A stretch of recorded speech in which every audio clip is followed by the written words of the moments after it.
Thanks so much for joining us today. My name is Hannah Mollison. I am the Sales Director here at Workwell Outsourcing, and I'm really pleased to be presenting this webinar today where we will be discussing 7-figure secrets inside the mind of a high-performing contract biller.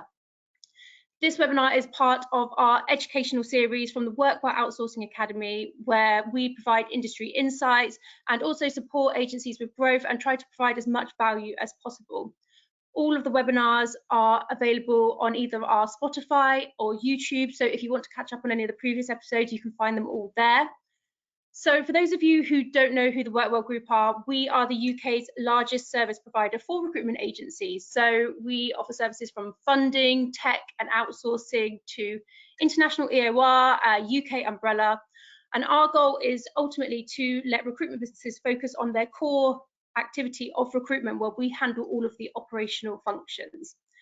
So today is the third in our 3-part webinar series with Coral Coach, where we're looking to demystify contract recruitment and give you the tools to not only introduce contract into your business, but create a thriving contract desk. And today I'm joined by Simon Cross. So Simon, thank you so much for being here today and welcome. Thanks for having me. Yeah, looking forward to this. Yeah, definitely. Simon has been growing and building contract teams and desks for 25 years and has his own contract recruitment business, Harvey Jacob, and still personally bills 500,000 plus annually. So thanks again for joining me today, Simon. I'm really looking forward to being able to pick your brain and find out more about your recruitment journey and what you think makes a great contract biller. Okie dokie, let's go. Yeah, let's do it. So just one thing quickly for the audience, this is an interactive session, so if you do have any questions and you want to ask them, just pop them into the chat and we'll do our best to answer them throughout the session. I'll keep an eye on any questions that come in. So what I've done, Simon, with the webinars that I've done with Kate and Alice, I've started off with them just telling me a little bit more about Coral Coach and how it came to be. So could you give us a little bit of an overview to start with? Absolutely. So Coral Coach has come to be. Kate and I are husband and wife. We met years and years ago in recruitment, probably back in the early 2000s, which is also how we know Alice. So our journey started probably. I met Alice in 1999 when I joined a business called Hill McGlynn, which is now Randstad CPE, and at the time, I'd moved from another country where I'd started my life in recruitment, joined them, and Alice was the training and development lady in a business that had a fantastic reputation within the construction space. So it was a great opportunity, managed to get into that business. This is how I met Alice. So she did all the training for all new people coming into the business, depending on whether they were trainees or deemed to be consultants, a consultant level, to be able to train people to a certain level. And then latterly, I've met my wife, who was also joined the business later on, who was doing a contract within another office of the UK. So that's how we got to know each other. Now, over the years, we've Kate and I have been on our journey, had a family. Our young son is now not a young son anymore, doesn't need really too much input, and gives Kate full time availability to get back into the workspace now that she's given all her time to bringing him up. And she was, do I want to go in and support the recruitment business, or do I want to get into doing some actually helping recruitment businesses? Because obviously we've been running a small business for Harvey Jacob was set up in 2007, so 17 years, and she's been fundamental in helping the business grow, do what it needs to do, support it from a risk perspective, and all the above. So Alice had been off training and coaching independently. Kate's done coaching and training herself over the years as part of her ongoing personal development. So the idea came to light that we could offer quite a lot as a collective to the recruitment space, because combined we've got multiple years of experience, in contract, being training and developing and identifying talent within the recruitment sector. So that's pretty much the reason it came to be, and it's almost bringing back the old gang, so to speak. Yeah, yeah. So it's nice to be back together again. Yeah, 100%. Yeah. I think between the three of you as well, like you say, the amount of experience you guys have is Yeah. crazy, and the amount of value that you can add to agencies as well. I'd like to think so, for sure, yeah. Yeah. Before we jumped on, you were saying that on Thursdays, is it, you hold a clinic? Yes. Yeah, for anybody who's doing who engages with doing any coaching with us, it's really my role is obviously I'm still running a recruitment business, still actively running the recruitment business, still dealing with the day-to-day activity and any particular issues that arise, is to help help individuals over, where are they up to, what are they finding, what objections are they coming up against, and how we might be able to handle those, and give them support. And I must admit, I've really enjoyed putting a different slant on it, and being able to offer my advice and see them overcome the objections, and then the penny starting to drop. It's been very rewarding, I must admit. Yeah, I guess what is it? The problem shared is a problem halved. Is that saying? Problem shared Yeah, is for sure. Yeah, yeah, exactly. yeah. And I guess if nothing else, it's nice for the individuals on those sessions with you just to have a bit of a network as well.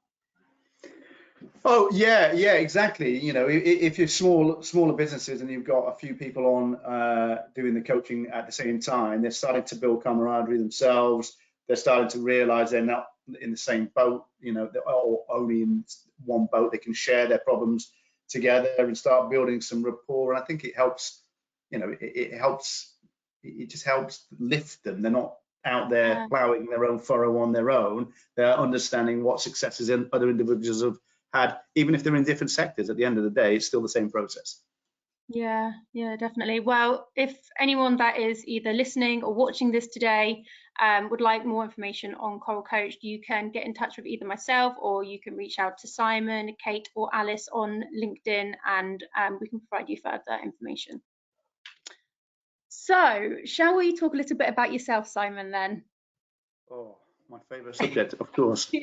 Yeah, okay. So I think, like a lot of people, I don't know so much now, but back in the day, I fell into recruitment. I worked in. I left college. Wasn't quite sure what I wanted to do. Got into working in the retail banking industry, which I absolutely hated with a passion.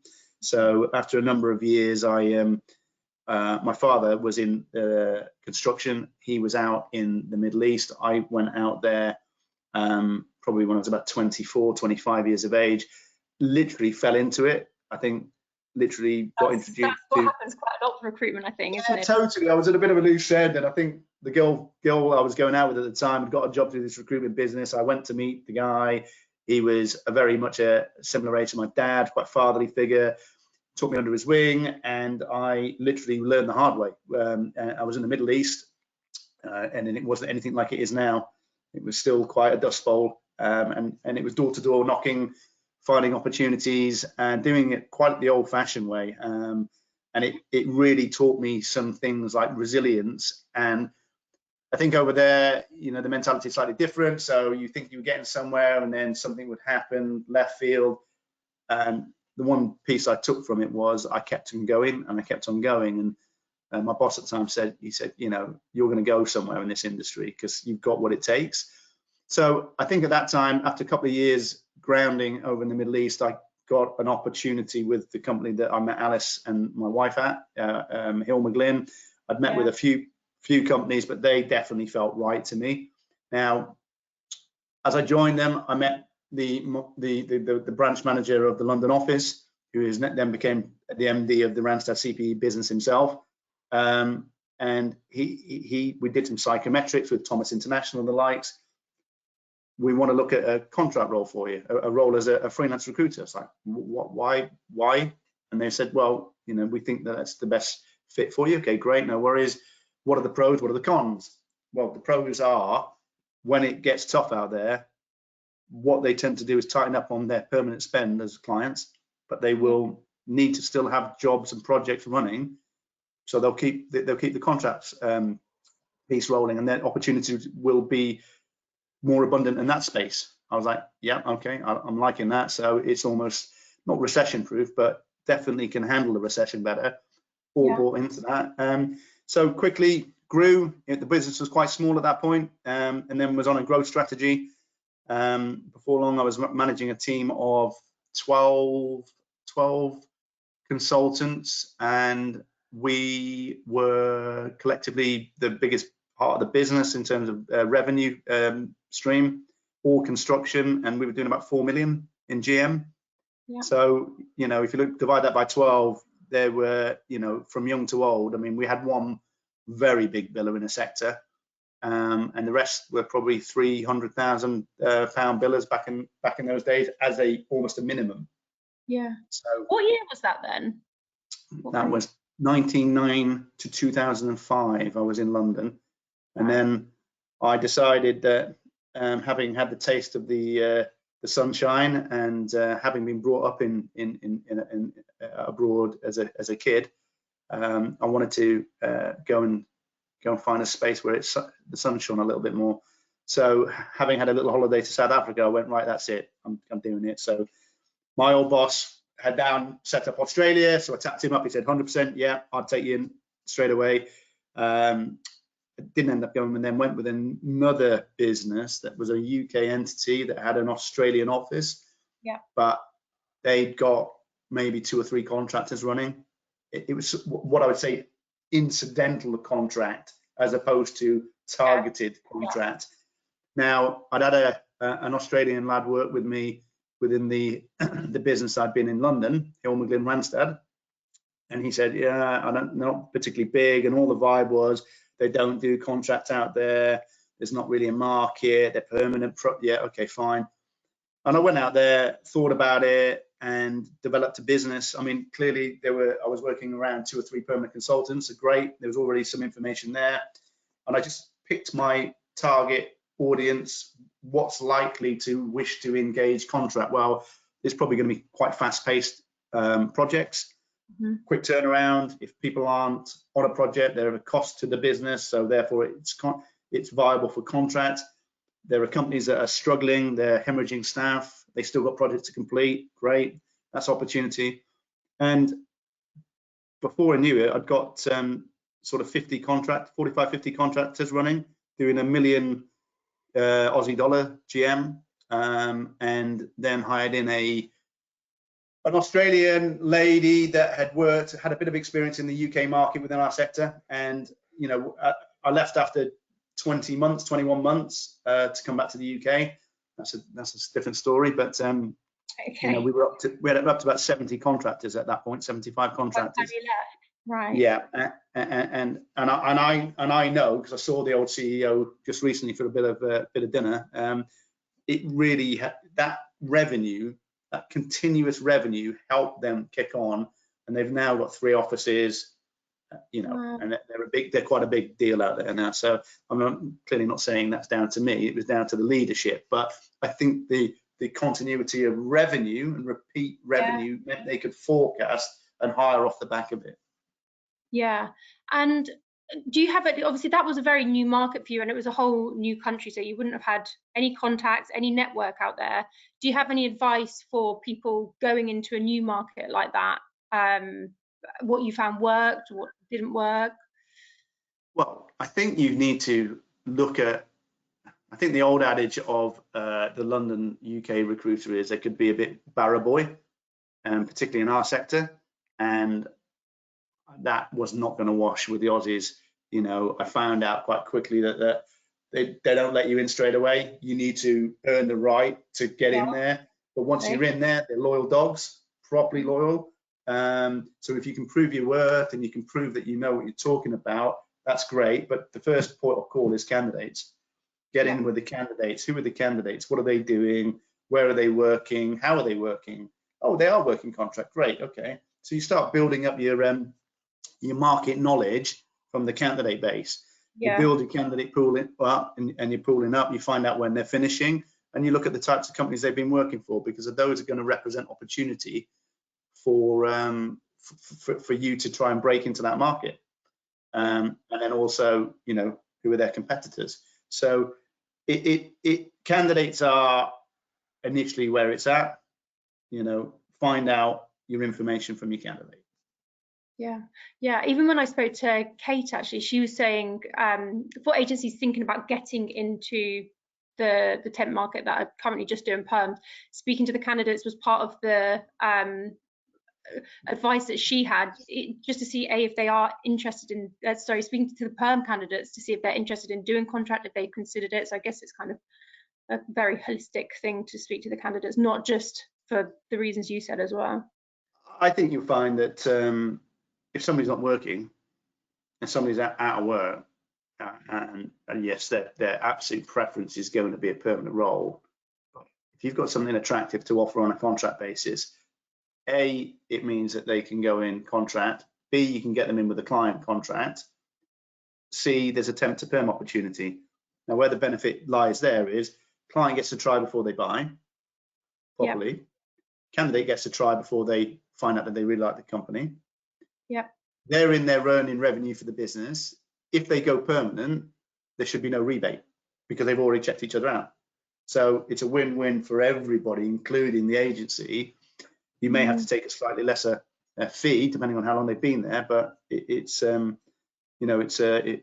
plausible route to market. Yeah. So that was 21 months, was it, in Australia?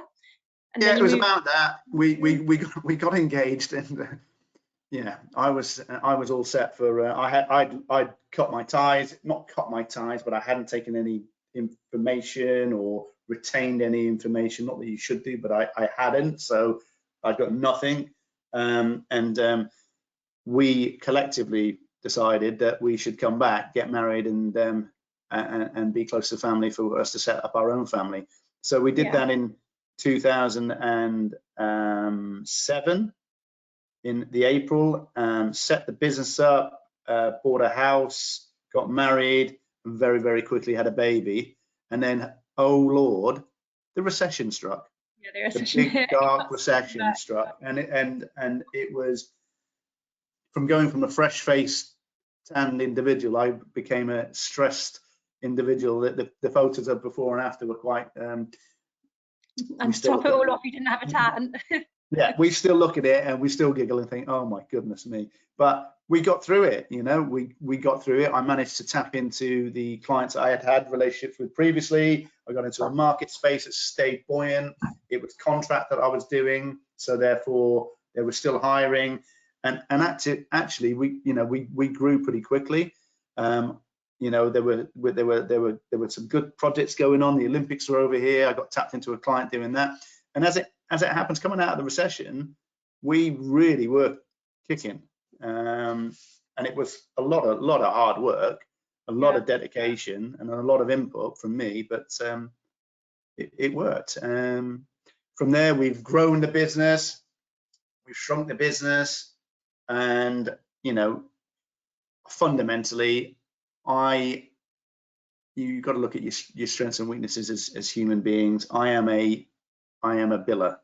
I am a principal biller that can motivate and have lots of knowledge, but I don't enjoy particularly managing younger trainees. That's not my thing. I'm not that nurturing person. If I'm nurturing people, I'm not billing, and I'm all about delivering to clients and candidates. That's really my sweet spot. So we have to have people like Kate and Alice to get involved with that, and then I do the motivational piece and the direction piece, and we take it from there. We've had a question come in. It's how did IR35 change the landscape inside and outside, etc.? And can you still place? So I guess there's two questions really. Let's talk about how IR35 changed the landscape. What was your experience with that? Well, when IR35 came in, we were 100% contract. Yeah. IR35, like anything, if you drop a stone in, it's going to create some massive waves, and then it settles down, and it did.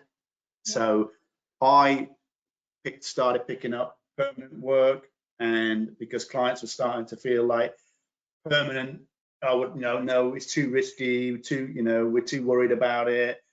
They were all reacting, not thinking about it properly. So I started doing a bit of permanent work, which now our business is probably 75-25 Is in it? terms of, Yeah. yeah, because just over the years, I've got the relationships, I've got the clients.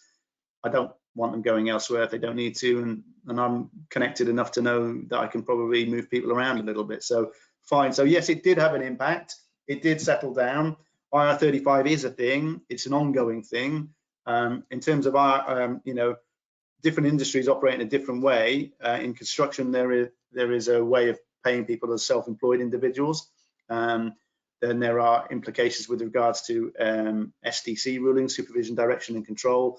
But clearly, that's a legal question, and I would suggest that whoever wants to get into it, they're going to need to make sure they've got somebody there that can give them the proper advice for their own individual sectors. A lot of the public sector stock, they won't pay anybody unless it's pure PAYE. So PAYE or PAYE umbrella, so proof can be shown that the candidates are getting taxed, and the tax is going up to HMRC Crown. But that's fine. Doesn't mean that there isn't a market there. Doesn't mean that there won't be a market there. There absolutely is. It's just cut down the opportunity that people be getting paid through the PSC limited companies. Yeah. So I was working in the umbrella industry when IR35 came. Well, obviously IR35 has been around for many, many years, but when they changed how IR35 is kind of managed. Yeah, and it was, yeah, it was a crazy time. We were going into agencies doing all sorts of training, getting them to understand IR35. There was it was the CES tool that the HMRC used, but then that came out to say it wasn't fit for purpose anyway, because it didn't really give clear-cut advice, because it's so grey and so hard to distinguish if a role is inside or outside. However, so it kind of went like agencies and then clients went, oh my goodness, everyone's inside IR35. Don't get me wrong, there were some agencies that did continue because they felt were truly outside of IR35. But from speaking with agencies and my interaction with agencies and how their end clients feel about IR35, is I feel like it was almost everyone was a bit scared, so made the decision as a blanket rule everyone was inside, but now people are kind of feeling a bit more at ease about it and reviewing contracts, and actually, is this role genuinely outside of IR35? Because if it is, then the workers can and should be paid in the most appropriate way for them. So yeah, it was a busy time for me back then. I'll bet. I mean, we have clients, and ultimately, a lot of the risk is initially with the client, because the spotlight, as you say, I-35 has been around forever. It has been there. It's it's always been, the risk has been if it's found to be that the individual is getting paid incorrectly, the risk will just sit with the individual limited company. But now it's not. It's the end user and the agency in that order. So I have clients that do engage people through a limited company. I'm still a little bit nervous about it, but we make sure that they complete the necessary documentation. The client then signs it off. The client then signs it off. I'll also get them to back it up and do a CES test as well. Make sure that comes through, and I have everything documented and on file. But I certainly steer clear of it if I can, because there are, within construction, there are other routes you can operate in other markets. I don't know, because I don't know individual specific marketplaces. That's not my strength. My strength is how you go about the process of building, growing, and developing a contract business. Yeah, definitely. Well, thank you very much to the person who asked that question. That's all right. So shall we talk a little bit more about the 7 Ps I discussed with Alice last week? Oh yeah. So we've got the pace, the pivot, persistent, promoters, pulse, proactive, and perception. So for those of you that weren't on the webinar last week, with Alice, we looked at traits of top billers and what comes naturally to people. And was it Alice or yourself or Kate that came up with the 7 Ps? Was it Alice? Yes. Alice. Yeah. Yeah. It was Alice. Yeah. So for you, is there any of those 7 Ps that stand out, or that you think are more important for a contract biller to have than others? They're all important for to be a really successful. Yeah. There are different levels, aren't there? You know, there are people that can do contract recruitment. There can people that can make decent money doing it. Then there are people that take it to the next level. And that, you know, if you in contract, pace is incredibly important because most contract roles get filled very, very quickly. I did a webinar recently, and somebody said, but you know, I've got some vacancies and I've submitted some candidates, but I'm hearing nothing back. Okay, great. Who are you dealing with? Oh, the internal talent team.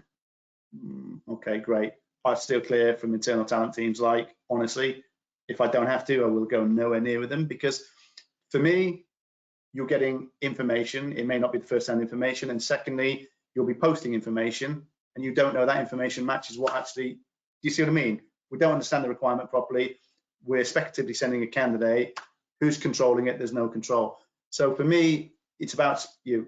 The pace is a big thing. So you need to get the information, understand the information, ideally from the hiring manager, because people buy from people. You get the information, you understand the urgency, you go away. Ideally, you've got a bank of candidates anyway that you know are trusted, have been referenced. And my argument to the guy was the reason why he may not have heard is that another agency that's probably a little bit more experienced in the space may have already got somebody on the tip of their tongue and had literally sold that candidate in verbally over the phone, followed it up with a CV, got an interview slot, followed it up with a CV, said if you don't like it, you don't have to engage in the interview, and they would have done the deal there and then almost. So pace, incredibly important. Yeah. Pivoting, not everything that you pick up comes to light. Like anything in recruitment, you get vacancies and you work them, and then suddenly somebody comes in left field, a job project's gone back, we've got internal availability. Oh, Dave knows somebody, he used to work with them, they brought them in. So you've got to be prepared to pivot, and pivot quite quickly in this game. Sometimes you'll be working on a role and then something even quicker will need to come in, and you need to say, right, I've got to park that, I'm gonna have to jump onto that, I'm gonna deal with that, and then I'm gonna go back to my original role. So being able to bounce around, and the brain being able to bounce around pretty quickly, for me, pivoting is quite an important part of it. And I suppose they're all very important, but the other one is persistence, because in a tough marketplace, you know, we all know how it goes. I refer to this industry as champagne and razor blades, because you're either riding high one day or 1 week, and then the next week you'll have a shocker. And it's just happened. It's just life. Yeah, it's like a roller coaster, just ups and downs. 100%, it is like that. You've got to dig in and be persistent and keep following the process and doing the do, and do not let it affect your, as best you can outwardly, how you communicate, because remember, people buy from people. So if you're down in the dumps and you've got negative energy, you're not going to be getting the best out of people. So it's about being persistent and keep turning the wheels and turning the wheels and turning the wheels. You know, sometimes they slow down, sometimes they speed up. You just got to keep going. Yeah, and I guess you know, the highs and the lows. With experience, you understand the lows don't last forever. I guess it comes with time, and also trying not to get disheartened, because yeah, there are going to be ups and downs, and that is just the nature of the beast when it comes to recruitment in general, but contract recruitment. No, I mean, if you're you know, for me, if you're losing business, then you should be really cheesed off about it. It should be, it should hurt massively. And to anybody it doesn't, I question what they should be doing that role in the first place. I mean, we all used to joke. I mean, back in the day, it wasn't as competitive as it is now, because the market space in recruitment is pretty competitive now, which means you know, your skills need to be sharp, and you sometimes need to revisit it and go back to basics on the process, because you can get lazy when times are good. When times get difficult, go back, revisit the skills and sharpen up on them. You know, but you know, if somebody got a vacancy from a client, and then we phoned the client to try and do the deal, and the phone was engaged, we used to just wind each other up and say it's the other agency closing the deal. So it would be that level of camaraderie, but that's what would help drive you on. It'd be like, right, I've got to be quick, I've got to be in there, I've got to be precise. If I've taken the vacancy, got the detail correct, it's almost like going through a hallway, opening all the doors with your questions. You've got all the information, and go the other way and just close them, because you've got the answers to those questions. There's no reason why this person isn't right for the job, because you told me that's what you wanted, and I'm telling you that's what they can do. So when do you want them to start, or when do you want to interview them? It should be that, like that, really, I think. Yeah. And what, in your opinion, of the 7 Ps, is there any that you think someone has to have naturally? Is there any that you think can't be taught, like someone needs to have it in them to be able to be successful in contract recruitment? Or do you think all of these could be trained or learnt by people? I think pace, I think you're right. It's almost like the sprinter. They have fast fiber twitch muscles. You can't teach that. That's ingrained in them. So that's when, the psychometric work that Alice does and is a master at, is identifying. I mean, she's got all the information of what makes a top biller, and it'll all be very, very similar in terms of how they come out in their psychometric. So pace, if you are a slow operator, then you're not going to be a real biller. It's just you're going to be that person who misses the bus every time. So that's something I think you come with. I think you can probably learn persistence. I think pace and proactiveness, I think, are ingrained in human beings to a degree. They're like, you're either a go-getter and a proactive individual naturally. Your energy, you might have nervous energy. I would say those are the rest you can learn. I think perception is a great thing, but I think you can learn perception. And what I mean by perception is, I'm on the phone to people and I'm questioning, I'm digging away, and I'm listening, not necessarily to the answers, but to the tonality of the answers, to the level of commitment I'm getting from the answers. And I can smell when I'm not getting that level of commitment from the client about, we just need to, we liked him. And if you just, it's not, we really liked him. It's, we liked him. It's the same words, different, it means two completely different how things. it's delivered. And it's having that perception about, it's having that perception that you're in a meeting, you're talking too much. Read the body language. Have they switched off? Have they glazed over? Because if you do that, you're losing the room.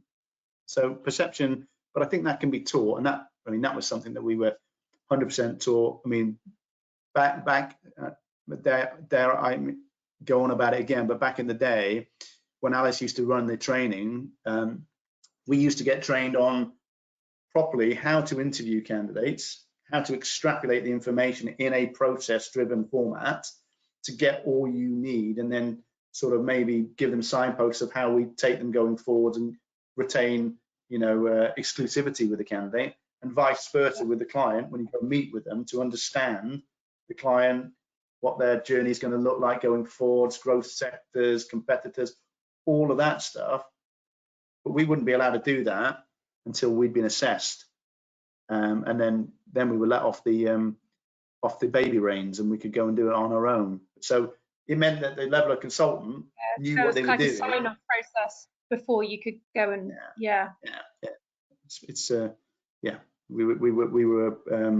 we weren't let into the bad world until we'd been properly got the skills to be able to do it on our own, I suppose, like a driving test.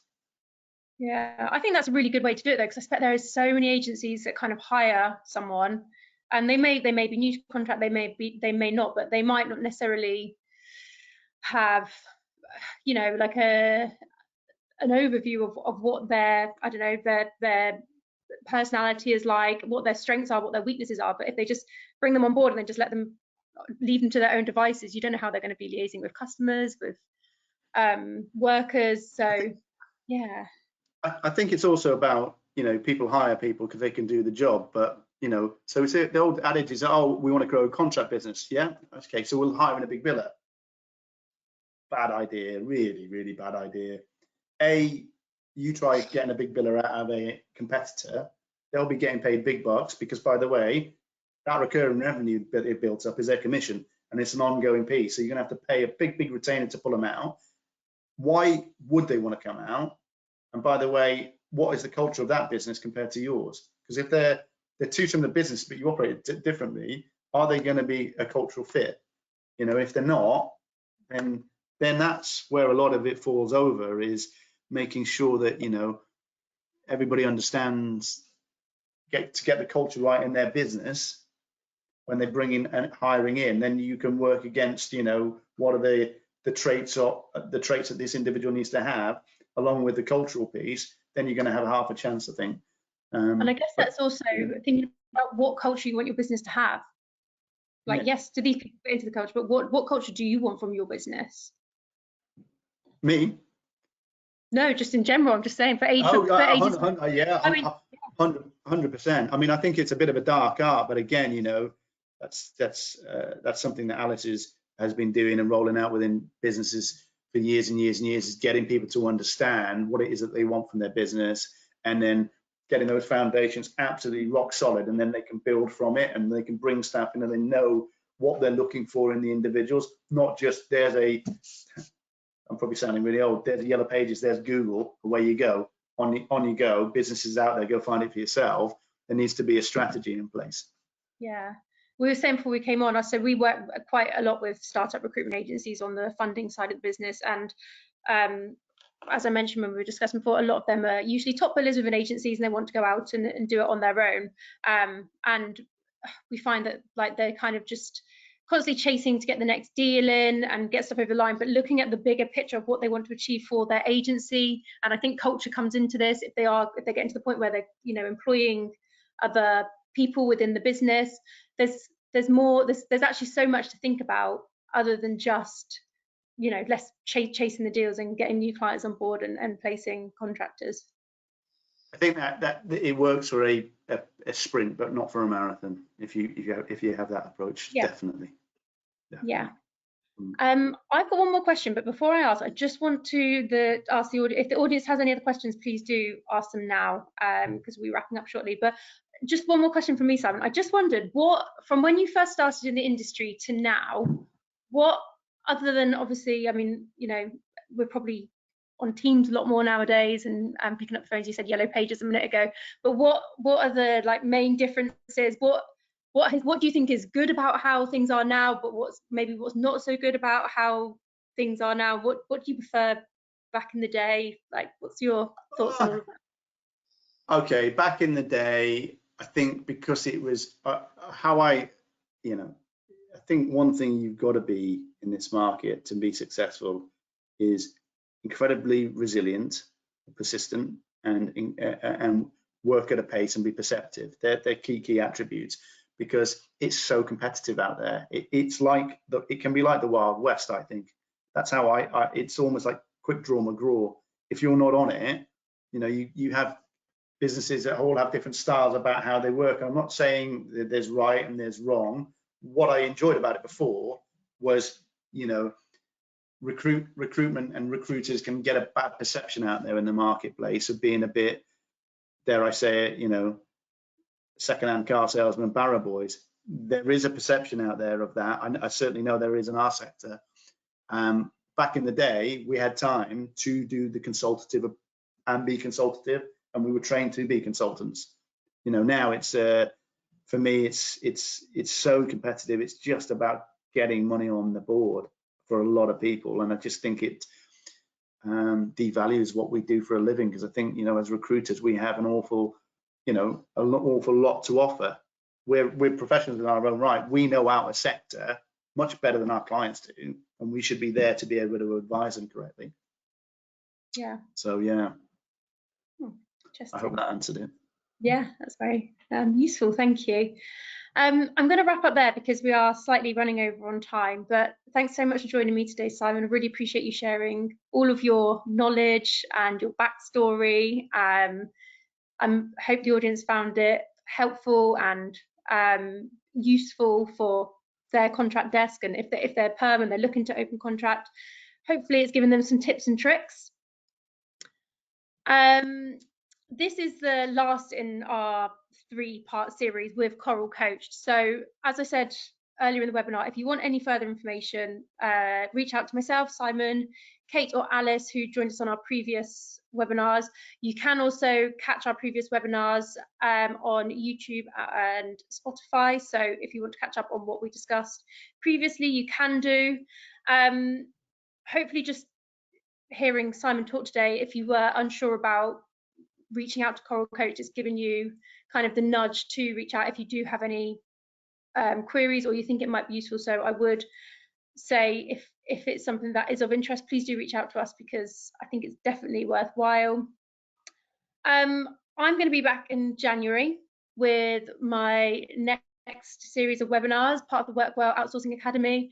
We have got one coming up with regards to the increase in the employer's NI and how it's going to affect the recruitment industry and our advice and guidance on that. So that will be coming up in January, and I've got a couple more in the pipeline as well, so I'll speak more about them as and when. But yeah, Simon, thanks so much for joining me today.